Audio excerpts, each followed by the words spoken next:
Hi, this is Scott Garibay, and today we're going to talk about the 34th White House Press Secretary Jen Psaki in beast mode. All right, let's talk about this. All right, so, of course, the earth is burning. Vladimir Putin just villaining it up, right? And in the middle of all this, you got poor President Joe Biden, right? Like, all my frustration, all my vexation with this gentleman has just turned into sympathy. Like this is like, it's like if SpongeBob showed up to a daggers out dagger fight. It's like if SpongeBob showed up at like a mob meet where they're exchanging goods, right? Like, it's so clear Biden didn't sign up for any of this, right?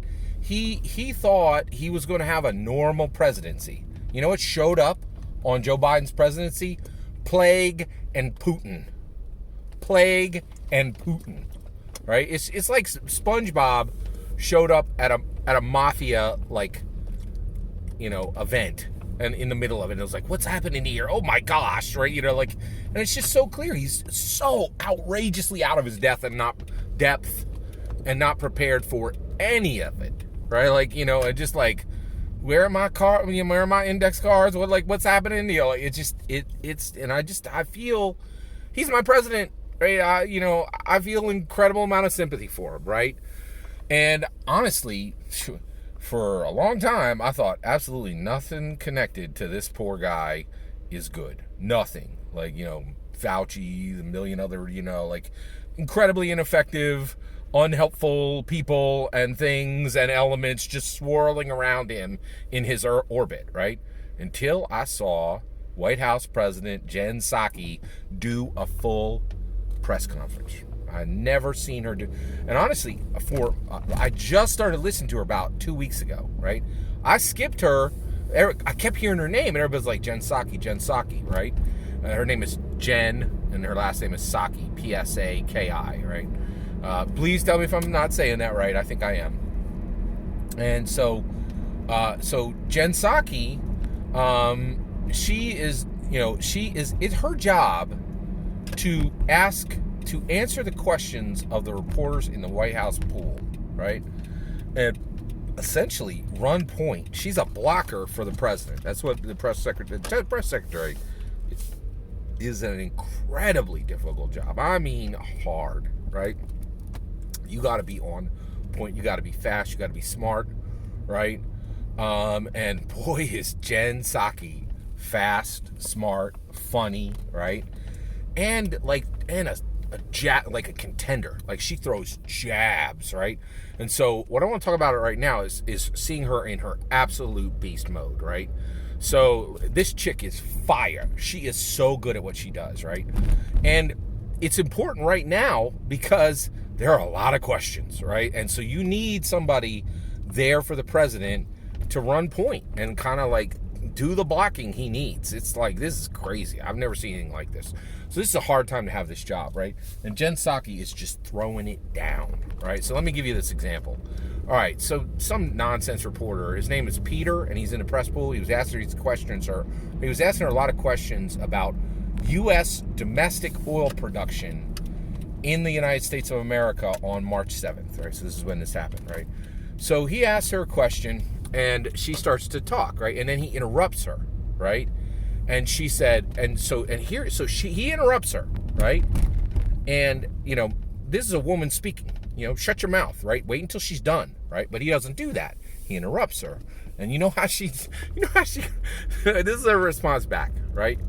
She says, let me give you the facts.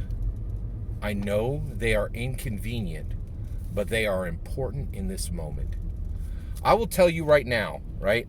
I am a dyed-in-the-wool rap fan, and I'm aware of every rap beef that's happened since rap was born in 1973, right?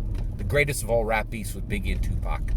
There was less shade when Biggie came at Tupac than what this chick put out. Like, she is amazing. She is so good at what she does, right? Just threw it down, right? And so what she said is like, you are a United States reporter, so facts are in convenient for you. I'm going to give you these facts. You're a U.S. reporter. You have no use for facts. All you have is commentary, misinformation, like whatever nonsense you want to spout to the U.S. To the U.S. people because you're beholden to somebody, right? Like Jen Psaki said to a U.S. reporter, "Let me give you the facts. I know they are inconvenient." She said flat out in front of the world, "You're a U.S. reporter, which means facts are inconvenient to you." And boy, is she right. Right? At the 51% level, at the macro level, certainly there are exceptions, but at the macro level, facts are incredibly inconvenient to the U.S. reporter. Right? I'll tell you right now, I listened to Breaking Points, and I listened to The Hill. The Hill just got taken off YouTube. Kid you not, right? Right? So, it is hard to do news. And I also listen to Slate Political Gabfest. There are so few news sources I trust in the U.S. today. Oh, and I will say this. I read the New York Times, right? Their coverage alone is valuable, right? They don't get everything right. They get a lot wrong. They are incredibly opinionated. And just like every U.S. News source today, they put it's hard to tell commentary from their actual content, right? That is the biggest problem. But I just absolutely could not stop loving the idea of Jen Psaki saying flat out, "You're a U.S. news reporter, so facts are inconvenient to you." Truth was, no one spoke more truth on March 7th, 2022 than Jen Psaki when she said that. Bald face right to that dude's face. Just called him out, saying "I know you're a U.S. reporter, which means facts are inconvenient to you." And that's where we're at. Love the shade. Rap beef complete, right? And she dropped the mic on him. It was fantastic. So, much sympathy for President Joe Biden. And not everything in his administration sucks.